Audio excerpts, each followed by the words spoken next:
"Let's pray as soon as we get out of here and head home." That line, said softly, had more power behind it than it did. Because for all the rhetoric in public about faith and unity, polygamy was never truly the issue, at least not for Robin.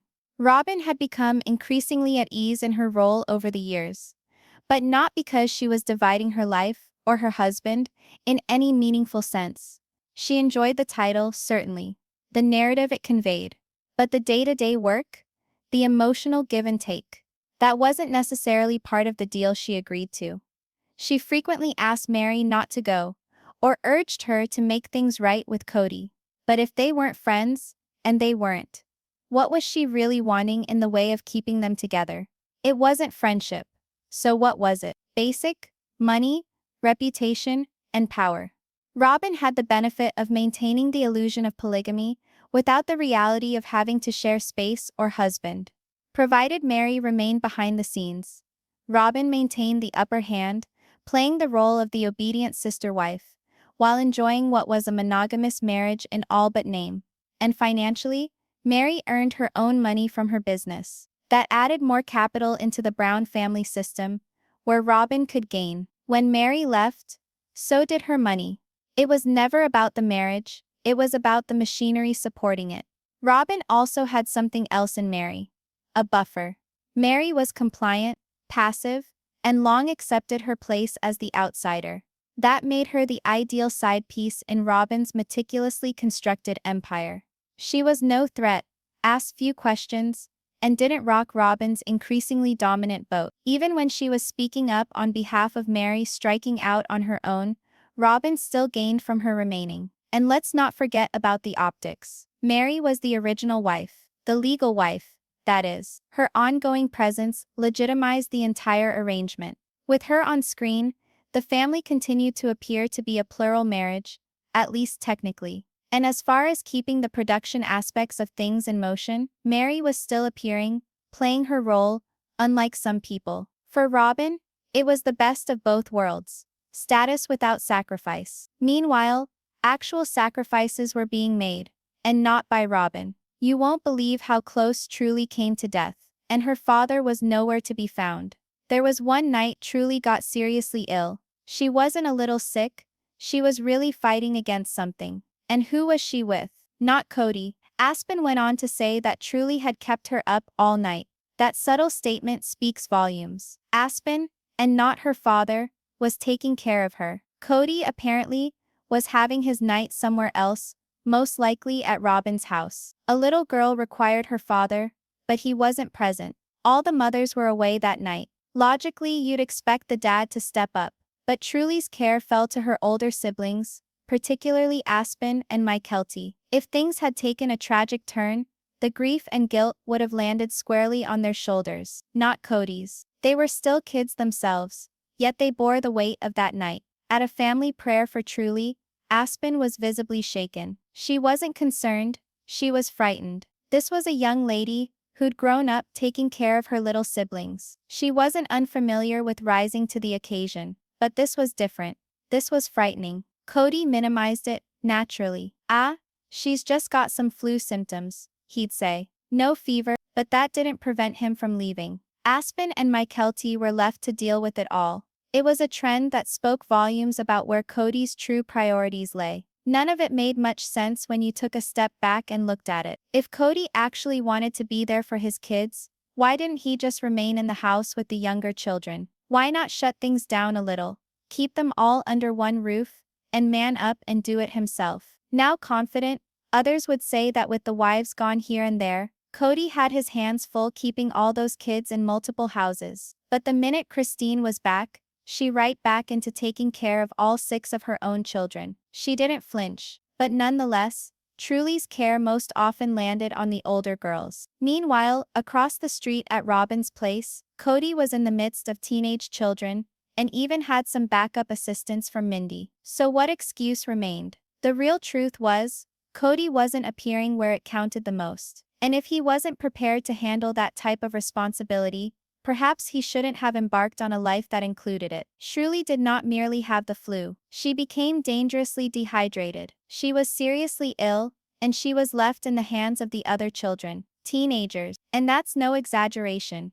She almost died. It's really difficult to believe Child Protective Services weren't involved somewhere along the line. Kody himself claimed he stayed with Robin because he felt her kids were younger and needed him more. But come on here, truly was the youngest and sickest of all. If he truly cared, he could have sent an older kid over to Robin's and stayed with his own daughter. But instead, he chose comfort. He stayed where it was easiest. And Christine, she let it happen. That choice, by both of them, crossed a line. Kody and Robin had long since hijacked the spotlight, and now, it seemed as though they were hijacking the whole show. When the kids were little, Kody would say that he was home more than anyone. But nowadays, it's obvious who's actually been keeping the show afloat. Christine, Janelle, and even Mary. Robin and Kody don't.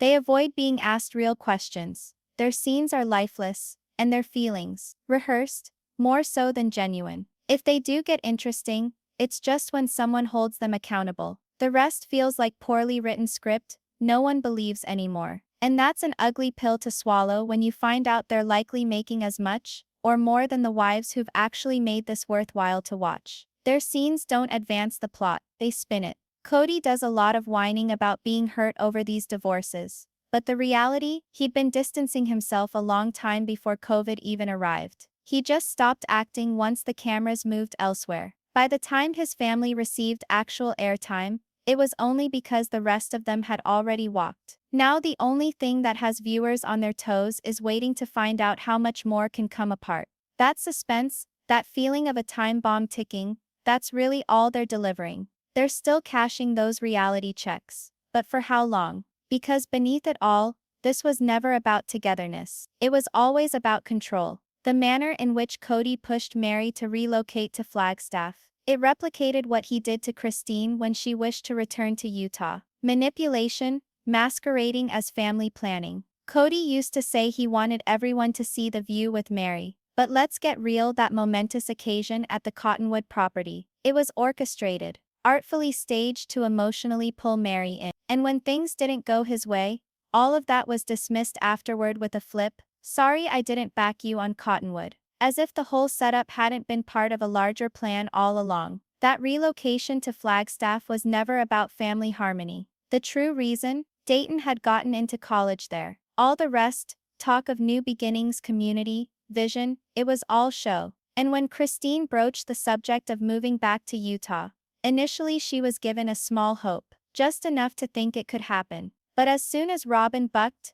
everything closed down. Then the blame game began. Christine was blamed for not having brought the move forward in the proper way, for not mobilizing the family. But no one seemed to point out how Kody prolonged his visit at Christine's house, not out of love, but as a form of testing. She was being set up to fail even before she started. Then there was Coyote Pass. Big promises regarding constructing side-by-side houses, all together. The vision? Everyone in one lovely Arizona sky. However, deep down, most understood that those promises were not genuine. They were delaying tactics, additional words to keep the wives waiting. Mary was also caught up in the show. Love bombed into moving, fed half-truths, vague promises, and spun into a plan which actually only served one person in the long run. And that one person always appeared to be Robin. Kody sometimes pretended to be interested in something like Cottonwood or Utah, particularly when those concepts caused connection, purpose, and happiness for the other wives. But whenever they conflicted with Robin's desires, the interest abruptly disappeared. The same occurred with Janelle. She was enthusiastic about living in an RV. She desired freedom, simplicity. And Kody, he quenched it so quickly.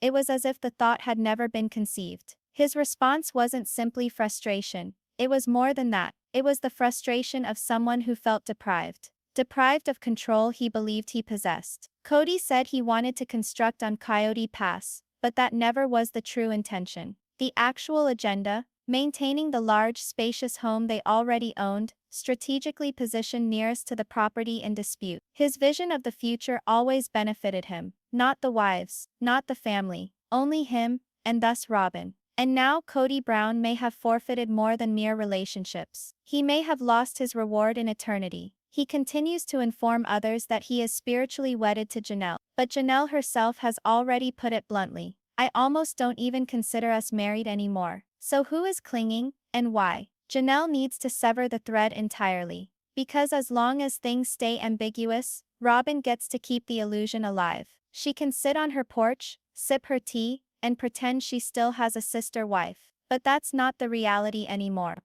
Mary's already been spiritually released. Christine too, at least according to Robin. And now Robin has taken it upon herself to act like the keeper of everyone's spiritual status. But Janelle? She's the last thread holding up the old story. And unless she breaks that final link, Robin will keep spinning this idea that there's still one big family. Janelle's already moved across the country. It's time her spirit caught up.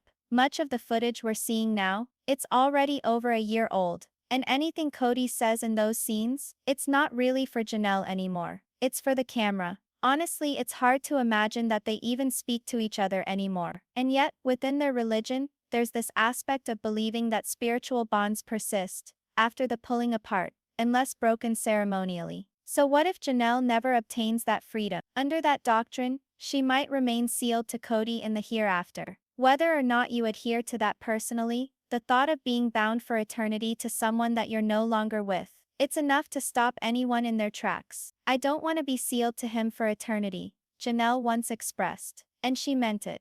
But unless she takes official action, Kody can still lay claim to her as part of his spiritual family on another planet, no less. And let's not forget, Kody's pride is just as invested in this as his faith. A official spiritual release takes away that delusion, that indulgence of the belief that he still has more than one wife waiting in the afterlife. He's opted for monogamy with Robin on this planet, but relinquishing the belief that he's still the patriarch of a heavenly household, that would hurt in a way he's not prepared to handle. When Mary received her release, you could tell it hit him hard. He didn't argue with her about it. He remained silent. But when she actually did it, made it happen, Kody couldn't even talk about it. It ate at his pride, and it put holes in a belief system he'd held onto for years. If one more wife walks out, the entire spiritual fantasy collapses. Janelle might already be spiritually free. She's moved. She's left the necklace behind, left Kody, left Flagstaff.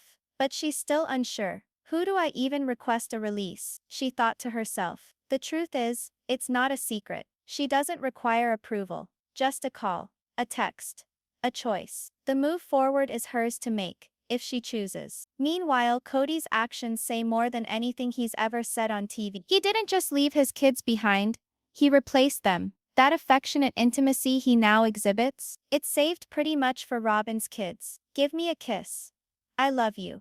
Give me a hug. Tender words. But reserved not for his own biological children, many of whom don't hear from him at all. And the poignant kicker, Robin's kids already have a dad, a biological father, very much alive, while Kody's own children are denied the support and company of the man who's supposed to be their father. This wasn't about love. It was about selective loyalty. Kody himself once confessed. The other houses had older kids, old enough to help put everyone to bed. That left him free to head over to Robin's, where her 3 little kids waited. Over time, the pattern became evident. Kody wasn't sharing his time. He was trading it.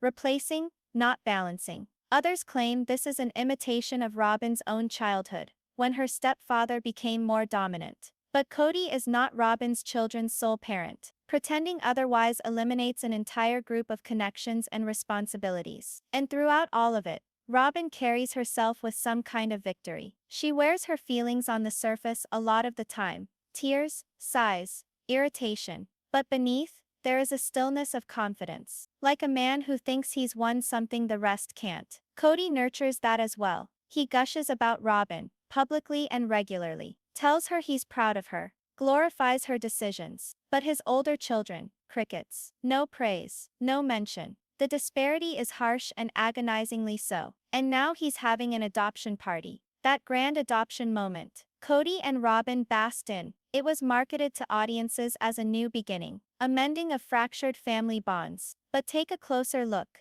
and quickly, it's all muddy. Adoption, when it's done openly and with dignity for everyone involved, is a gorgeous thing. But here, it appears to have been employed as a way to rewrite history, to erase one dad and replace him. Robin's first 3 kids had a father, David Jessup. What went on behind the scenes is cause for concern. According to reports, there was pressure in the adoption. Jessup supposedly was threatened with a lawsuit for an injury that occurred when his children were in Kody's care, unless he relinquished his parental rights. Later, the kids recontacted their biological father. That does not sound like a clean break or an emergency replacement. It sounds like a messy situation on the back burner for a made-for-TV moment. Meanwhile, Robin's children grow up in a home where Kody has emotionally shut down many of his own biological kids. And even now, those kids appear guarded, anxious, like they've been tiptoeing.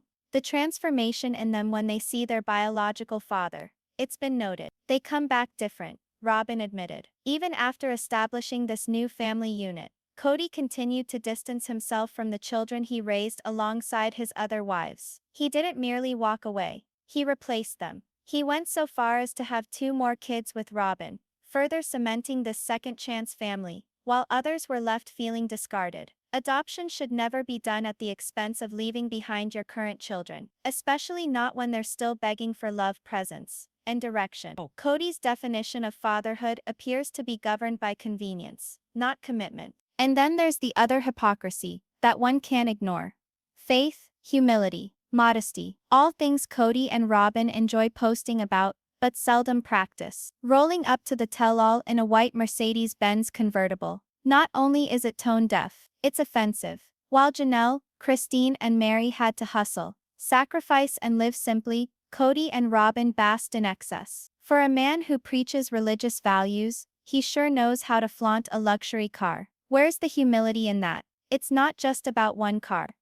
This is a habit. Years back, Kody spent money on a sports car during a time of financial struggle for the family. It said a lot about where his true priorities lay, and continue to lay. In the meantime, Christine, Janelle, and Mary are the ones finally speaking the truth. They're pulling back the curtain. They're being honest. There's power in that truth. A maturity that has been lacking for years. Kody and Robin. That's all they've contributed recently is scripted drama, weak excuses, and revisionist history. It's difficult to swallow when they've given so little, but reaped so much. Some feel they're still riding high on misappropriated or misspent family money. And if that's the case, it's more than annoying. It's humiliating. The show itself has seemed leaden.